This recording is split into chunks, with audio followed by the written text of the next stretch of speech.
स्वागत है मेरे नए वीडियो में। और आज के इस वीडियो में हम लोग क्लास 12th फिजिक्स का लेसन नंबर 6 के न्यूमेरिकल प्रॉब्लम को सॉल्व करेंगे जो इम्पोर्टेंट हो। और लेसन नंबर 6 का नाम जो है वैद्युत चुंबकीय प्रेरण। इसमें जितने भी इम्पोर्टेंट सवाल हैं उसको हम लोग आज हल करेंगे। और ये जितने भी इम्पोर्टेंट सवाल हमने लिया है वो सारा का सारा 2020 से लेकर के 2024 तक के सवाल हैं। जितने भी सवाल आज हम लोग हल करेंगे सारे सवाल 2020 से 2024 के बीच में किसी न किसी साल पूछा गया है। और ये सारे सवाल इम्पोर्टेंट हैं। इसी में से कोई सवाल पूछा जाए या हो सकता है इसी के जैसा सवाल पूछा जाए, लेकिन जो सवाल पूछने का बोर्ड का पैटर्न है वो यही रहेगा। ठीक है, तो चलिए स्टार्ट करते हैं। पहले हमने ये सारे फॉर्मूले इकट्ठा लिख लिए हैं जो लेसन नंबर 6 के अंतर्गत आते हैं। और इन्हीं फॉर्मूले के आधार पर हमारे सारे सवाल जो भी न्यूमेरिकल सवाल हैं हल होंगे। तो पहला सवाल हम लोग हल करते हैं। क्वेश्चन नंबर 1, किसी कुंडली से बद्ध चुंबकीय flux phi is equal to xt² तथा t is equal to 3 second, प्रेरित विद्युत वाहक बल 9 वोल्ट है, तो x का मान ज्ञात करें। देखिए, किसी कुंडली से बद्ध फ्लक्स का जो मान होता है वो यही है, सॉरी ये नहीं, phi है। और phi का जो मान दिया हुआ है xt²। क्लियर है? अगर किसी कुंडली से बद्ध फ्लक्स का मान phi है तो उसको हम लोग t के रिस्पेक्ट में या t के सापेक्ष अवकलन कर देंगे तो हमको विद्युत वाहक बल का मान मिल जाएगा। यही फॉर्मूला है। यहाँ पे फेरों की संख्या n दी गई है, यहाँ पर फेरों की संख्या नहीं दी गई। अगर फेरों की संख्या न हो तो d∅dt हो जाएगा। ठीक है, तो सबसे पहले हमको जो दिया गया है वो क्या दिया गया है, phi is equal to xt²। हमको इसको क्या करना है, x के सापेक्ष अवकलन कर देना है। तो d∅dt is equal to x into 2t। इतनी बात समझ आ गई? ये कहां से आ गया? तो इसका हमने अवकलन किया। अवकलन में क्या होता है कि जो भी पावर होता है वो एक घट जाता है। यहाँ t का पावर 2 था तो हमने t का पावर 1 कर दिया, और यहाँ जो भी पावर था वो आगे आ गया। जैसे x के पावर n होता है, इसका हमको अवकलन करना है, मान लीजिए। ठीक है, तो n जो पावर है वो आगे आ गया। अब x का एक नया पावर बनेगा जो n-1 होगा। इतनी बात समझ आ गई? ठीक है, तो हमने निकाल लिया d∅ का मान, d∅dt का मान जो आ गया x इंटू 2t। अब t का मान 3 सेकेंड दिया हुआ है तो d∅dt is equal to x 2, और t की जगह हम लोग रखेंगे 3 सेकेंड, तो 3 रख लिया हमने। तो कितना हो गया 6x। देखिएगा, विद्युत वाहक बल 9 वोल्ट है, तो यही d∅dt जो है इसी को हम लोग विद्युत वाहक बल कहते हैं। तो ये हो जाएगा E बराबर 6x। E का मान 9 वोल्ट दिया हुआ है, इधर हो गया 6x। तो x बराबर क्या हो जाएगा, x बराबर हो जाएगा 9/6। ठीक है, वोल्ट प्रति सेकेंड। इसको आप काट सकते हैं, 3 से 3 जा 3 2 जा, यानी 3/2 वोल्ट प्रति सेकेंड। तो ये आपका आंसर हो गया। यह सवाल जो है 2 नंबर में पूछा गया है और यह सवाल 2021 में पूछा गया है। ठीक है, यह सवाल 2 नंबर में पूछा गया और 2021 में पूछा गया। तो ये सवाल क्लियर है। अब आगे बढ़ा जाए, दूसरे सवाल को हल किया जाए। चलो क्वेश्चन नंबर 2 को हल करेंगे। क्वेश्चन नंबर 2 देखिए क्या है। एक कुंडली का स्वप्रेरण गुणांक 10 मिली हेनरी है। स्वप्रेरण गुणांक जो होता है उसका मात्रक हेनरी होता है। यहाँ पर जो दिया गया है 10 मिली हेनरी दिया गया है, तो इसको हमको हेनरी में बदलना पड़ेगा। इसमें वैद्युत धारा 5 मिली सेकेंड में 5 एम्पियर से 15 एम्पियर हो जाता है। कुंडली में प्रेरित विद्युत वाहक बल का मान ज्ञात करें। ठीक है, तो चलिए स्टार्ट करते हैं। यह सवाल जो है 1 नंबर में भी पूछ सकता है या फिर 2 नंबर में भी पूछ सकता है, और यह सवाल काफी इंपॉर्टेंट है। ऑब्जेक्टिव में तो बिल्कुल ही पूछता है, कभी कभी ऑब्जेक्टिव में पूछ देता है और कभी कभी 1 नंबर वाले जो सब्जेक्टिव होते हैं उसमें भी पूछ देता है। ठीक है, तो इसको करने के लिए हम लोग सबसे पहले क्या करेंगे, स्वप्रेरण गुणांक। स्वप्रेरण गुणांक को हम लोग L से दिखाते हैं। देखिए E बराबर L D I by D T दिया है ना, तो ई बराबर हम लिखेंगे minus L D I by D T. L का मान 10 मिली हेनरी दिया है तो उसको हेनरी में बदलने के लिए 10 टू द पावर -3 से मल्टीप्लाई कर देंगे, ठीक है, इनटू 5 एम्पियर से 15 हो जाता है, यानी 5 में से 15 घटाएंगे तो माइनस में आएगा, वो माइनस और यहाँ का माइनस दोनों मिलकर के प्लस हो जाएगा। तो ये हम लोग क्या कर लेंगे, ऐसे लिख सकते हैं इसको प्लस में करके, ठीक है, और नीचे dt का मतलब 5 मिली सेकेंड, तो 5 इंटू 10 टू द पावर -3। ये क्लियर हो गई बात आपको। इसको जब हम ऊपर ले जाएंगे तो एक लाइन और कर लेते हैं, इसको हम लोग ऊपर ले जा रहे हैं तो 10 टू द पावर +3 हो जाएगा, ये और ये कैंसिल हो जाएगा, 15 में से 5 गया 10 और नीचे जो है हमारा 5 बचा हुआ है, तो 5 दूनी 10, 10 दूनी 20 वोल्ट, ठीक है। तो इस तरह के सवाल कभी कभी ऑब्जेक्टिव में पूछे जाते हैं और कभी कभी सब्जेक्टिव 1 नंबर में पूछे जाते हैं, ठीक है। तो ये क्लियर है, इस तरह के सवाल बहुत ज्यादा इंपॉर्टेंट हैं, ठीक है ना। तो ये क्लियर है आपको, आगे बढ़ा जाए, ठीक है। तो एक और सवाल को करेंगे और यह सवाल जो है काफी इंपॉर्टेंट है आपके एग्जाम के लिए, बहुत ज्यादा इंपॉर्टेंट है क्योंकि यह सवाल जो है 2022 में भी पूछा गया है और 2017 में भी पूछा गया है, ठीक है। तो यह सवाल काफी इंपॉर्टेंट होने वाला है आपके बोर्ड के पेपर के लिए, यह नहीं तो इस टाइप का कोई और सही, ठीक है। सवाल है, रेल की 2 पटरियां आपस में तथा जमीन से पृथकृत हैं, इन्हें 1 मिली वोल्ट मीटर से जोड़ा गया है। जब इन पर एक ट्रेन 180 किलोमीटर पर आवर की चाल से दौड़ती है तो मिली वोल्ट मीटर का पाठ्यांक क्या होगा। दिया गया है कि पृथ्वी के चुंबकीय क्षेत्र का ऊर्ध्वाधर अवयव 0.2 इंटू 10 के पावर -4 वेबर प्रति मीटर स्क्वायर है तथा पटरियां परस्पर 1 मीटर की दूरी पर हैं, ठीक है। तो देखिए आपको कुल मिला के तो मिली वोल्ट मीटर का पाठ्यांक क्या होगा, मतलब ये विद्युत वाहक बल का मान आपको निकालना है इसमें, ठीक है। तो इसके लिए सबसे पहले हम लिखेंगे दिया गया है, दिया हुआ है, क्या क्या दिया है, 1 मिली वोल्ट मीटर से जोड़ा गया है, यानी यहाँ पर जो भी का मान दिया गया है वो जोड़ा गया है जब इस पर एक ट्रेन भी चाल 180 किलोमीटर पर आवर में दिया गया है तो इसको हमको चेंज करना पड़ेगा मीटर पर सेकंड में, तो इसको हम मल्टीप्लाई कर देंगे 5/18 से। किलोमीटर पर आवर जो था ना मीटर पर सेकंड में चेंज हो जाएगा, 10 बार में कट जाएगा 50 मीटर पर सेकंड, ठीक है। बी का मान कितना दिया हुआ है, बी का मान जो है देख लीजिए, ये चुंबकीय क्षेत्र यानी बी का मान दिया है 0.2 10 टू द पावर -4 वेबर प्रति मीटर स्क्वायर, ठीक है। अब क्या निकालना है आपको, देख लीजिए और क्या दिया हुआ है, और दिया है एल, दोनों पटरियों के बीच की जो दूरी है 1 मिलीमीटर नहीं 1 मिलीमीटर वोल्ट मीटर से जोड़ा गया है, जब इन पटरियों के 1 मीटर है तो यहाँ पर 1 मीटर, एल का मान 1 मीटर, ठीक है।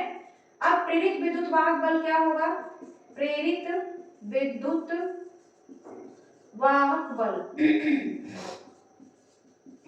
E बराबर V into E into sorry E नहीं बी चुंबकीय क्षेत्र L ये होता है, ठीक है। तो E बराबर हम निकालेंगे V का मान 50, B का मान 0.2 10 टू द पावर -4, L का मान 1 मीटर, ठीक है। हल कर देंगे तो 50 2/10 10 टू द पावर -4, ये और ये कैंसिल, 10 इंटू 10 के पावर -4 यानी ये आ जाएगा 1 इंटू 10 के पावर -3 वोल्ट, इसी को हम लोग लिख सकते हैं 1 मिली वोल्ट। तो मिली वोल्ट मीटर का पाठ्यांक क्या होगा, अतः मिली वोल्ट मीटर का पाठ्यांक 1 मिली वोल्ट होगा। ये बहुत ज्यादा इंपॉर्टेंट होने वाला है सवाल आपके पेपर के लिए, ठीक है। और इस सवाल को अच्छे से कर लीजिएगा, अगर आपके जो भी आप प्रैक्टिस के लिए जो भी बुक यूज करते हैं उसमें अगर इस तरह के सवाल हो तो उसको भी जरूर कर लीजिएगा, ठीक है। तो ये बात समझ आ गई आपको। आगे बढ़ा जाए नए सवाल की ओर। चलिए अब हम लोग एक और सवाल को हल करेंगे और यह सवाल जो है बहुत ज्यादा इंपॉर्टेंट है आपके बोर्ड के पेपर के लिए। और यह सवाल 2023 और 2019 में पूछा गया है, ठीक है। तो यह सवाल काफी इंपॉर्टेंट होने वाला है आपके बोर्ड के पेपर के लिए। तो इसको कैसे हल करेंगे चलिए देखते हैं। एक प्रेरक में धारा I is equal to 5 plus 16 t से व्यक्त किया जाता है, जहां I तथा t क्रमशः एम्पियर और सेकंड में है। प्रेरित विद्युत वाहक बल 10 मिली, प्रेरित विद्युत वाहक बल 10 मिलीवोल्ट है। स्वप्रेरकत्व का मान ज्ञात करें तथा t is equal to 1 second में धारा का मान और संचित ऊर्जा का मान ज्ञात करें, ठीक है। तो ये हम लोग कैसे करेंगे, सबसे पहले I का मान दिया हुआ है 5 प्लस 16 t, तो di बाई dt क्या हो जाएगा, di बाई dt का मान हो जाएगा 5 प्लस 16, ठीक है।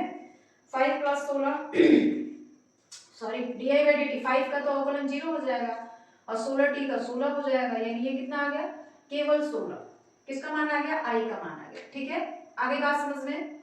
अब आपको क्या निकालना है, 16 तो आ गया हमारा, E का मान कितना दिया हुआ है, E का मान दिया है 10 मिली वोल्ट, तो इसको हम लोग वोल्ट में बदलेंगे तो क्या हो जाएगा 10 इंटू 10 के पावर -3 वोल्ट, ठीक है।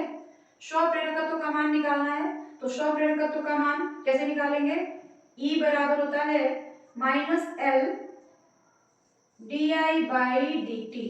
देखिए ये E का मान हो गया -L di बाई dt, ठीक है। E का मान तो हमको मिल ही चुका है, कितना 10 टू द पावर -3, तो ये हम लोग रख लेंगे 10 into 10 to the power -3 is equal to -L और di बाई dt का मान 16 मिला है, तो L का मान क्या मिल जाएगा, L बराबर हो जाएगा 10 into 10 to the power -3 by 16, ठीक है। काट सकते हैं, इसको काटेंगे तो कितना आ जाएगा, 2 बटे 16 2 पच्चे 10, यानी इसका मान आ जाएगा -5 by 8 10 to the power -3 henry. आगे बात समझ में। स्वप्रेरकत्व गुणांक का मान, स्वप्रेरकत्व का मान कितना आ गया, L बराबर -5 by 8 10 to the power -3 henry, ठीक है। अब हमको क्या निकालना है, t is equal to 1 second में धारा का मान निकालना है, तो t is equal to 1 second में धारा का मान देखिए, t is equal to 1 second में धारा का मान हमारे पास ये है, I बराबर 5 प्लस 16 t की जगह क्या रख लेंगे 1, यानी ये कितना हो जाएगा 5 प्लस 16 यानी 21 एम्पियर, ठीक है। कितना आ गया 21 एम्पियर। आगे बात समझ में। अब संचित ऊर्जा का भी मान निकालना है, तो संचित ऊर्जा का मान देखिए U बराबर 1/2 Li² होता है, तो U बराबर संचित ऊर्जा का मान, ये t is equal to 1 second पर, और ये हो गया हमारा L का मान। संचित ऊर्जा बराबर U बराबर 1/2 Li², ठीक है। ये हो जाएगा 1/2 L का मान -5 by 8 into 10 to the power -3, ठीक है। I का मान कितना आया हुआ है, I का मान ये 21 एम्पियर, तो I का स्क्वायर करना 21 का स्क्वायर, ठीक है। तो ये हो जाएगा 1/2 -5 by 8 into 10 to the power -3, 21 का स्क्वायर करेंगे तो आ जाएगा हमारे पास 441। तो ये हमारे पास आ गया, मल्टीप्लाई कर देंगे 5 से 441 को, नीचे 16, तो 5 से करेंगे तो 5 में 5 5 चौके 20 5 चौके 20 और 1 5 में 5 5 चौके 20 20 और 1 21, नीचे आ जाएगा 16 10 टू द पावर -3 जूल। आप चाहे तो इसको भाग दे दीजिए, ठीक है। ऊर्जा का मान जो होता है कभी भी माइनस में नहीं रहता है, तो इसीलिए हम लोग मोड लगा देंगे, तो ये आ जाएगा प्लस में। ऊर्जा का मान कभी भी माइनस में नहीं देते हैं ना, तो इसलिए यहाँ पे प्लस हो जाएगा, ठीक है। तो इस तरह के सवाल जो है काफी पूछे जाते हैं, और यह सवाल जो है खुद भी 2 साल पूछा गया है, इसलिए यह सवाल काफी इंपॉर्टेंट होने वाला है। ये नहीं तो इस टाइप का कोई और सवाल, ठीक है। तो इतनी बात समझ आ गई। तो ये जितने भी सवाल हमने आज सॉल्व किए हैं, सारे के सारे सवाल इंपॉर्टेंट है, और इसी तरह के सवाल आपसे पेपर में पूछे जाते हैं, ठीक है। क्वेश्चन एक्सरसाइज चैप्टर नंबर 5 का जो भी इंपॉर्टेंट प्रॉब्लम, मतलब उसमें न्यूमेरिकल प्रॉब्लम उतना आता नहीं है, वो ज़्यादा थ्योरेटिकल चैप्टर है, उससे न्यूमेरिकल सवाल बहुत कम ही पूछे जाते हैं, इसलिए उसके हमने न्यूमेरिकल्स को नहीं सॉल्व किया, बहुत कम न्यूमेरिकल्स दिए गए हैं, इसलिए हमने उसे छोड़ा हुआ है। और इस चैप्टर से सवाल ज़्यादा पूछे जाते हैं, इसलिए हमने इसको हल कर दिया है। ठीक है, अब हम लोग इस सवाल को करेंगे। यह सवाल देख लीजिए, उस परिनालिका का स्वप्रेरकत्व ज्ञात करें जिसकी लंबाई 25 सेंटीमीटर, अनुप्रस्थ क्षेत्रफल 4.00 सेंटीमीटर स्क्वायर तथा फेरों की संख्या 300 है। परिनालिका का स्वप्रेरकत्व गुणांक निकालना है, तो हम लोग ये वाला फॉर्मूला यूज करेंगे। ठीक है, ये I नहीं L है, देखिएगा ये वाला फॉर्मूला हम यूज करेंगे। ठीक है, तो हम लोग बस लिख लेते हैं, दिया है, सबसे पहले लिखेंगे दिया है